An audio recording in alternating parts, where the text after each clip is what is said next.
छत्रपती संभाजीनगरमधून आज आक्रोश मोर्चा निघणार आहे।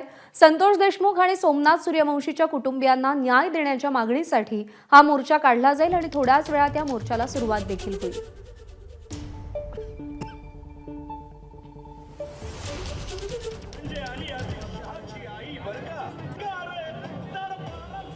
छत्रपती संभाजी शहरामध्ये देशमुखाला न्याय मिळावा म्हणून या ठिकाणी आज मोर्चाचं आयोजन केलंय।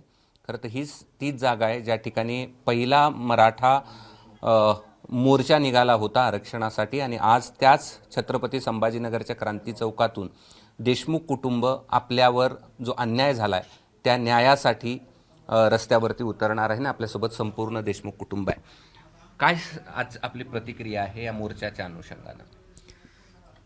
जे अमानवीय पद्धतीनं संतोष अण्णा देशमुख आमच्या कुटुंबातली प्रथम व्यक्ती ज्यांच्याकडं 15 वर्षापासून गावाची धुरा होती, ज्यांनी सगळ्या 18 पगड जातीला सोबत घेऊन काम करण्याचा प्रयत्न केला आणि त्यांची ही अमानवीय हत्या झाली, तर त्याच्या निषेधार्थ ज्या प्रत्येक शहरामध्ये प्रत्येक जिल्ह्यामध्ये जे मोर्चे निघत आहेत, याच्यात जे समाज आहे, समाजाच्या भावना, समाजाचा आक्रोश आणि निषेध व्यक्त करण्यासाठी या कृतीवर हे मोर्चे आहेत आणि त्यामध्ये देशमुख कुटुंबीय आम्ही सहभागी होत आहोत।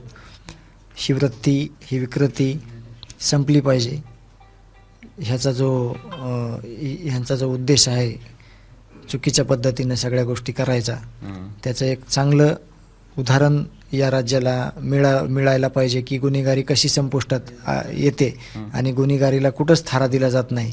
यामुळे आम्ही देशमुख कुटुंबीय आम्ही न्याय मागतोय आणि आम्ही त्याच भूमिकेत आहोत आणि सगळ्या स्तरातील लोक त्याच भूमिकेत आहेत। एक काल काही आरोपींना MCR झालेला आहे, एक आरोपी अद्यापही पकडणं बाकी आहे। आमची मागणी आहे की लवकरात लवकर त्यांना पकडा। काही पुरावे नष्ट करायचा प्रयत्न जर झालेला असेल तर त्याची जिम्मेदारी मग परत कोण घेणार आणि त्याला लवकरात लवकर जेरबंद करण्याची आमची मागणी आहे आणि ते लवकरात लवकर त्याला अटक करतील अशी आमची अपेक्षा आहे आणि ते करतील। ABP माझा, उघडा डोळे बघा नीट।